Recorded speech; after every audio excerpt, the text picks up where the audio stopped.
Hello everyone, welcome back here. I am Ankita Singh and we are studying the second chapter of Economics Class 10th Sectors of Indian Economy.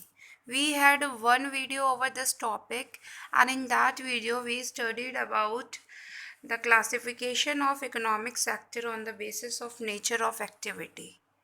So we have already discussed over it, and we have discussed different types of activity on the basis of nature, like primary, secondary, and tertiary sector. We had covered the definition of these sectors and what are the services it includes. And now we are going to move on the next, that economic sector on the basis of way of people are employed. Okay, dear student, आप देख सकते हैं कि classification on the economic sectors हम लोग ने last video में start किया था, और इसमें हमने ये देखा था on the basis of nature of activity. इसमें कितने पार्ट्स में डिवाइडेड है, प्राइमरी, सेकेंडरी एंड टर्शरी, ये हम कवर कर चुके थे लास्ट वीडियो में। सो आज का हमारा टॉपिक है classification of the economic sector on the basis of way of people are employed. The second one we are going to study about in this whole video, and I will tell you on the basis of people are employed according to the organized sector. What is organized sector? First of all, I would like to describe you that, and what is unorganized sector. Then we will distinguish between both of these sectors, and afterward uh, we had a discussion over these two topics. So firstly we will see that what is the definition of organized and unorganized sector. As you can see on the screen, that organized sector, it is a sector where the term of the employment are regular and people have assured work. Means the organized sector is a sector जहाँ पे जो employment का term है वो regular है, मतलब कि रोज़गार जो है वो रेगुलर बेसिस पे है और लोगों के पास एक अश्योर्ड वर्क है, मतलब कि एक बिल्कुल व्यवस्थित वर्क है, एक स्थिर वर्क है उनके पास, मतलब रेगुलर बेसिस पे। अनऑर्गेनाइज सेक्टर, अनऑर्गेनाइज का मतलब है अव्यवस्थित, ऑर्गेनाइज का मतलब व्यवस्थित। Okay, so unorganized sector, it is a sector which is outside the control of the government and where the workers have no regularity of income and job. तो unorganised sector में ये गवर्नमेंट के control के बाहर होता है, और यहाँ पे जो वर्कर्स हैं उनकी जॉब्स की कोई श्योरिटी नहीं होती, ना ही उनकी जॉब की रेगुलरिटी होती है, रेगुलर वे में जॉब नहीं अवेलेबल होता, और ना ही इनकम रहती है उनके पास रेगुलर बेसिस पे। सो ये होता है अनऑर्गेनाइज सेक्टर, इसमें गवर्नमेंट का कंट्रोल नहीं रहता है। Okay dear student, you can write the definition from the screen, note it down in your notes. Now we will see that what is the difference between organized and unorganized sector. Yes, dear student, you can see on the screen also the difference between. You just note down all the important things which I am showing you while this video, and it is important. It can be asked in your exam because you are going to give the board exams of class 10th, and you don't know what can be asked in your paper. Okay, so this is also in your syllabus and it can be asked. So you just note it down. It will be help for you. So organized sector and unorganized sector. As I told you the definition of organized and unorganized sector. So first thing is that it comprises enterprise where the term of employment is regular and job is assured. Organise है तो job assured रहेगी और employment का term कैसा रहेगा, regular रहेगा। Unorganise sector, it comprises small units where jobs are not regular and hence the job is not assured. यहाँ jobs जो है वो रेगुलर नहीं है और ना ही सुरक्षित है, एश्योर्ड नहीं है। Okay, next is in the organise sector companies are registered by the government and have to follow rules and regulation. जो कंपनीज होती हैं वो गवर्नमेंट के द्वारा रजिस्टर्ड होती हैं इसमें, और उनको गवर्नमेंट के रूल्स एंड रेगुलेशन को फॉलो करना पड़ता है। अनऑर्गेनाइज सेक्टर में companies are outside the control of the government, they have rules and regulation but these are not followed. ये जो कंपनीज़ हैं ये गवर्नमेंट के कंट्रोल के बाहर होती हैं, मतलब फुल प्राइवेटाइजेशन होता है इसमें, गवर्नमेंट इंटरफेरेंस नहीं है। सो यहाँ पे जो है रूल्स एंड रेगुलेशन तो होते हैं बट वो उनको फॉलो नहीं करते, अपने हिसाब से चलती हैं। तो नेक्स्ट इज ऑर्गेनाइज सेक्टर में हम देखते हैं employees in the organise sectors have fixed working hours and they are paid if they work over time. ये यहाँ पे ऑर्गेनाइज सेक्टर में फिक्स्ड वर्किंग आवर्स होते हैं, और अगर वो एक्स्ट्रा ओवर टाइम करते हैं तो उनको उसके लिए एक्स्ट्रा पेमेंट भी होती है। Workers of the unorganise sectors are paid low wages which are not regular. इनको लो वेजेस मिलती है, एक कम मजदूरी मिलती है, और साथ ही साथ वो रेगुलर भी नहीं है। There is no provision for payment if they work over time. इसमें ओवर टाइम का कोई प्रोविजन नहीं है अनऑर्गेनाइज सेक्टर में। Then employees in the organized sectors get social security benefits such as pension, provident fund, paid leave, sick leave, etc. जो employees होते हैं organise sector में वो एक सिस्टमेटिक ढंग से वर्क करते हैं और उनको एक सिस्टमेटिक वेज में काम करने को मिलता है। मींस कि उनके पास कुछ फैसिलिटीज़ भी हैं, सिक्योरिटी बेनिफिट्स हैं कुछ, कैसे, जैसे पेंशन, प्रोविडेंट फंड स्कीम होती है कंपनी उसके लिए, और साथ साथ हेल्थ इंश्योरेंस भी आजकल देखा होगा आपने, बहुत सारी कंपनीज हेल्थ इंश्योरेंस भी प्रोवाइड करती हैं अपने एम्प्लॉयज़ को, ताकि वो एक सिक्योर्ड फील कर सकें उनके साथ काम करना। और इनको सिक लीव या कैजुअल लीव पे की जाती है, पेड लीव मिलती है इनको, जैसे कि कुछ इनकी मंथली कुछ लीव्स होती है जो जिसमें सैलरी नहीं कटेगी तो वो पेड होती है लीव। ओके, तो यहाँ पे अनऑर्गेनाइज सेक्टर में हम देख लेते हैं workers in unorganise sector do not get benefit such as pension and provident fund.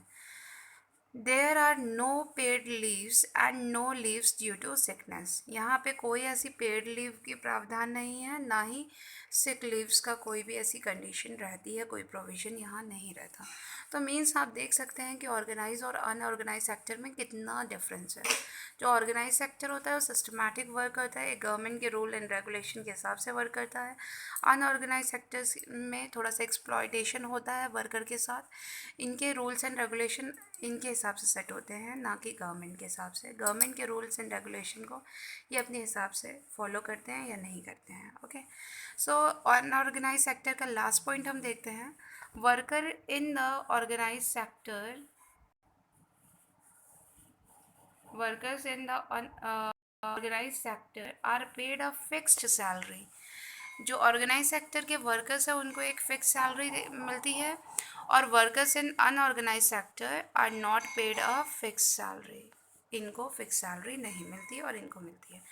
तो ये आपने स्टूडेंट देखा कि ऑर्गेनाइज और अनऑर्गेनाइज सेक्टर के बारे में, मतलब व्यवस्थित और अव्यवस्थित सेक्टर्स के बारे में हमने जाना कि ये किस तरह के होते हैं। ये जो है क्लासिफिकेशन ऑफ इकोनॉमिक सेक्टर में ही है, लेकिन ये on the basis of people are employed. People employed किस बेसिस पे हो रहा है, उस बेसिस पे हमने डिवाइड किया है इसको, ऑर्गेनाइज सेक्टर के लोग और अनऑर्गेनाइज सेक्टर के लोग। तो हमने इससे पहले वाले वीडियो में पढ़ा था classification of economic sector on the basis of nature of activity. Activity का नेचर कैसा है, प्राइमरी है, सेकेंडरी है, टर्शरी है। फिर हमने सेकेंड जो हमने देखा on the basis of people are employed, इसमें हमने देखा organise and unorganise sector. So dear student, इससे आप इजीली डिस्टिंग्यूश कर सकते हैं, डिफ्रेंशिएट कर सकते हैं कि ऑर्गेनाइज सेक्टर्स क्या होता है और अनऑर्गेनाइज सेक्टर किस तरह का होता है। तो ये भी बहुत इम्पॉर्टेंट है, इसको नोट कर लीजिए आप लोग ताकि इसको अच्छे से समझ सकें, और ये पूछा जा सकता है, ये आप मान के चलिए। ओके डियर स्टूडेंट, तो क्योंकि हम लोग factors of different economic sectors के बारे में बात कर रहे हैं, इंडिया में कितने इकोनॉमिक सेक्टर्स हैं, सेक्टर्स ऑफ इंडियन इकॉनमी, उसके बारे में बात कर रहे हैं, तो ये भी बहुत इम्पॉर्टेंट रोल है। सो डियर स्टूडेंट, हम लोगों ने बात कर ली on the basis of nature of activity, on the basis of ways of people are employed. अब हम बात करते हैं on the basis of ownership. सो ये पूरा जो चैप्टर है ये डिफरेंट सेक्टर ऑफ इकोनॉमी के बारे में बात करता है. तो यहाँ हमने देखा इकोनॉमिक सेक्टर्स का क्लासिफिकेशन जो है 3 पार्ट्स में है. On the basis of nature of the activity, और on the basis of people are employed, and on the basis of ownership. Ownership मतलब कि किसका अधिकार है, कौन ओन करता है उस सेक्टर को, उससे रिलेटेड है. तो ये देखिए ओनरशिप के बेसिस पे 2 पार्ट्स में डिवाइडेड है. एक है पब्लिक और दूसरा क्या है, प्राइवेट. तो हम लोग इसके बारे में देख लेते हैं कि प्राइवेट ओनरशिप और पब्लिक ओनरशिप की डेफिनेशन फर्स्ट ऑफ ऑल हम लोग देखेंगे. उसके साथ हम ये भी देखेंगे इसके बीच में डिस्टिंग्विश क्या है. Okay, so we will see ownership के बेसिस में कैसे क्लासीफाई किया गया है. Now student, you can see on the screen that private sector and public sector इसका differentiate between. इससे पहले हम लोग देखते हैं ownership इन दोनों की definition. You can see on the screen that public sector and private sector is defined here. Public sector is, in this sector the government owns most of the assets of the country. ये जो sector है इसमें government ज़्यादातर asset, संपत्ति जो है, जो जितनी भी कंपनीज़ की जो संपत्ति है ज़्यादातर गवर्नमेंट उसको ओन करती है. मतलब गवर्नमेंट का अधिकार है. जो संपत्ति होती है किसी भी कंपनी की, जैसे कि गवर्नमेंट कंपनीज़ का नाम आपने सुना होगा, तो कोई भी कंपनी जो होती है उसकी संपत्ति पे सरकार का अधिकार होता है. प्राइवेट सेक्टर, इसमें in this sector the ownership of assets is in the hands of private individual. यहाँ पे कम्प्लीटली प्राइवेट इंडिविजुअल के हाथ में होती है सारी की सारी एसेट्स की ओनरशिप. तो फॉर एग्ज़ाम्पल इसमें प्राइवेट सेक्टर की क्योंकि बात की जा रही है तो Tata iron and steel company limited, Reliance industry इसमें आ सकता है. ठीक है, इसके एग्जांपल में आप क्या बता सकते हैं प्राइवेट सेक्टर में, टाटा आयरन स्टील कंपनी और रिलायंस इंडस्ट्री, ये दोनों हैं प्राइवेट सेक्टर इंडस्ट्रीज़. इसमें प्राइवेट ओनरशिप ही ज़्यादा इन्वॉल्व रहती है, गवर्नमेंट का इंटरफेरेंस नहीं है. ये रूल्स एंड रेगुलेशन अपने हिसाब मतलब फॉलो करते हैं, एक गवर्नमेंट द्वारा रजिस्टर ही होती है, लेकिन इसमें जो ओनरशिप ऑफ कैपिटल है वो पब्लिक हैंड्स में होता है, मतलब कि इंडिविजुअल हैंड्स में, वो गवर्नमेंट के हाथ में नहीं होता. पब्लिक सेक्टर में देखते हैं इसके आप एग्जाम्पल में लिख सकते हैं Indian Railways. Okay, Indian Railways इसका बहुत बेस्ट एग्जाम्पल है क्योंकि पब्लिक सेक्टर है, वो पूरा गवर्नमेंट के कंट्रोल में चलता है. इंडियन रेलवेज़ हो गया, या इलेक्ट्रिसिटी डिपार्टमेंट जो सरकार द्वारा चलता है. सो ये क्या होता है, public sector. Okay dear student, you can note it down, definition as well, and I will tell you the distinguish between both of these. So that is very important, it can be asked, so you just note it down. See, there is a difference between private sector and public sector. One more important thing, the point of difference is very important. It will enhance your answer, it will represent your answer very well if you are writing it. So you just make one more column, and in that you need to write the heading points of difference. मतलब कि इन दोनों sectors के बीच में जो difference है उसका base क्या है, बेसिक पॉइंट क्या है उसका. जैसे कि यहाँ पे फर्स्ट पॉइंट है फॉर्मेशन, ये तो बेसिस ऑफ डिफरेंस है, या पॉइंट ऑफ डिफरेंस या basis of difference, you can write any. Okay, so यहाँ पे क्या है, you can see it is shown here that the first is private sector में देखिए फॉर्मेशन. प्राइवेट सेक्टर की जो फॉर्मेशन है वो कैसी है, the formation of private sector enterprise involve a long process. इसमें एक लॉन्ग प्रोसेस लगता है. Public sector, the public sector enterprise can be formed in a short time just by the government decision. ये जल्दी से जल्दी स्टार्ट हो सकता है, इसकी फॉर्मेशन बहुत ईजी है.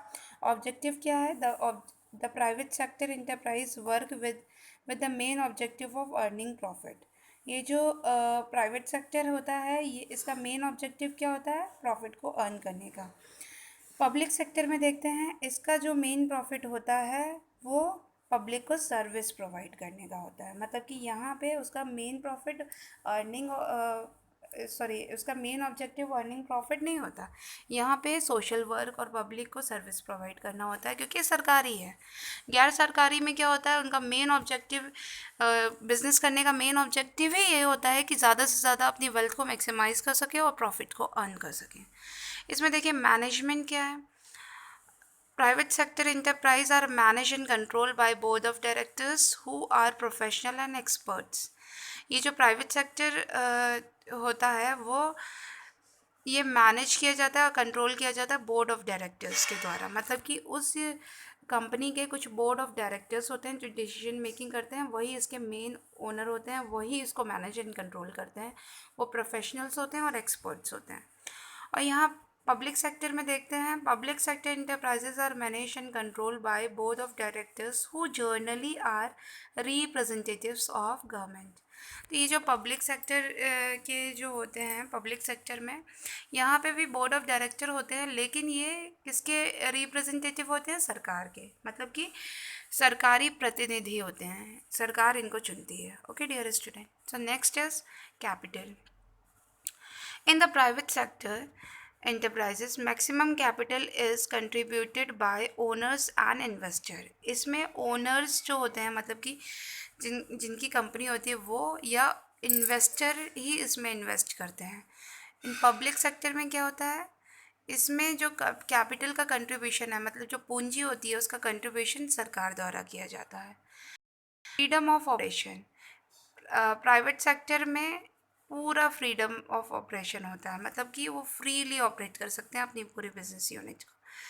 और इसमें less freedom in public sector होता है, क्योंकि यहाँ पे पॉलिटिकल इंटरफेरेंस भी होता है, सरकारी इंटरफेरेंस यहाँ होता है। अकाउंटेबल देखते हैं, अकाउंटेबिलिटी किसमें क्या होती है। The private sector enterprise are not directly accountable to general public. ये लोगों द्वारा अकाउंटेबल नहीं होती, मतलब लोग इसको अकाउंट नहीं कर सकते, इसको जज नहीं कर सकते। और यहाँ पे क्या है, public sector enterprises are accountable to general public as the performance and discussed in the parliament. तो यहाँ जो प्राइवेट सेक्टर होते हैं ये जनरल पब्लिक इनको जज कर सकती है, इनके काम को देख सकती है, क्योंकि ये एक सरकारी वर्ग में आ जाता है और ये पार्लियामेंट में इसकी परफॉर्मेंस डिस्कस की जाती है, इसीलिए। एम्प्लॉयज़ देख लेते हैं इसमें। The private sector enterprise recruit and select their own employees and they have their own rules regarding their remuneration etc. मतलब कि ये अपने खुद के एम्प्लॉयज़ को अपना हायर करता है, उनको रखता है काम पे, और उनकी जो सैलरी है उसके बारे में भी ये खुद डिसीजन लेता है, रूल सेट करता है। यहाँ पे जो देखेंगे पब्लिक सेक्टर में, इसमें जो पब्लिक सेक्टर्स के जो एम्प्लॉयज़ होते हैं वो सिविल सर्वेंट होते हैं, पब्लिक जो कि सरकार उनको चुनती है, और इनका जो सैलरी भी है वो भी गवर्नमेंट ही तय करती है। एक पे स्केल जो है वो सबका सेम रहता है, एक ग्रेड के लोगों का। तो ये है, आप एक और पॉइंट है इसमें वो भी लिख सकते हैं, परफॉर्मेंस एवेल्यूएशन, मतलब परफॉर्मेंस का मूल्यांकन। ओके, सो यहाँ पे performance of the private sector enterprise is judged on the basis of economic gain only. और यहाँ पे the performance of the public sector enterprise is not only जज by economic gain but on many of the non economic issue also. तो यहाँ पे क्या है, क्योंकि इनका मेन मोटिव क्या है, पैसे ज़्यादा कमाना, प्रॉफिट ज़्यादा अर्न करना, तो इसीलिए इनका जो परफॉर्मेंस है वो उसका मूल्यांकन इनके इकोनॉमिक गेन के द्वारा होता है, मतलब कि इनको आर्थिक लाभ कितना हुआ उसके द्वारा उनकी परफॉर्मेंस को एवेल्यूएट किया जाता है वर्कर किसी। और यहाँ पे ऐसा कुछ नहीं होता, क्योंकि इनका main motive social services provide करना लोगों को ये होता है, और प्रॉफिट अर्निंग नहीं होता। तो इसीलिए इनका जो इकोनॉमिक परफॉर्मेंस एवेल्यूएशन है वो इकोनॉमिक बेसिस पे नहीं किया जा सकता, नॉन इकोनॉमिक इश्यूज़ पे भी उनका परफॉर्मेंस जज किया जाता है। सो डियर स्टूडेंट, आप इसको अच्छे से नोट कर लीजिए ये जो क्लासिफिकेशन हमने पढ़ा है इस चैप्टर में, क्योंकि क्लासिफिकेशन के बारे में ही है पूरा चैप्टर, तो इसमें हमने देखा कि जो क्लासीफाई है इकोनॉमिक सेक्टर, वो 3 पार्ट्स में है: nature of activity and people are employed and own on the basis of ownership. तो ये तीनों हमने देखा। इन तीनों के बारे में हमने इनकी डेफिनेशन पढ़ी और साथ ही साथ इनका डिस्टिंग्यूश भी देखा। ये डिस्टिंग्यूश बताने का सिर्फ यही एक कारण है ताकि आपको एक पर्टिकुलर चीज़ों के बारे में आपको सारी की सारी इन्फॉर्मेशन मिल जाएगी डिस्टिंग्यूश के ज़रिए। अगर इनमें से किसी भी सेक्टर के बारे में कुछ भी पूछा जाता है तो you can write by the help of this definition and distinguish. Okay, और हो सकता है कि आपको डिस्टिंग्यूश ही आ जाए तो भी आप लिख सकते हैं। सो इसको ज़रूर अपने नोट्स में नोट डाउन कर लीजिएगा और ये बहुत ज़्यादा इम्पॉर्टेंट है। सो डियर स्टूडेंट, मैं आपको आगे का जो पोर्शन बचा है इस चैप्टर में जो इम्पोर्टेंट है, एक और वीडियो में मैं आपको सारा चैप्टर को एक वाइंड अप करके आपको प्रेजेंट करूँगी। उस चैप्टर में हम लोग एक रिवीजन भी लेंगे और साथ ही साथ हम देखेंगे कि और कौन कौन सी चीज़ें हमारी इस चैप्टर में बच रही हैं, फिर उस चैप्टर को हम एंड करेंगे। सो डियर स्टूडेंट, आप इसको अच्छे से वॉच करिए, पहले वाला वीडियो भी देखिए इस चैप्टर का और इसको भी अच्छे से वॉच करिए। इसके बाद मैं आपको और वीडियोस प्रोवाइड कराऊंगी चैप्टर वाइज। तब तक के लिए keep watching my channel and keep in touch with my channel. Subscribe it, like, share and comment it also, so you can get the latest upload also of my channel. And dear student, I hope this video will help you to aware of this chapter. Thank you for watching. Thank you everyone.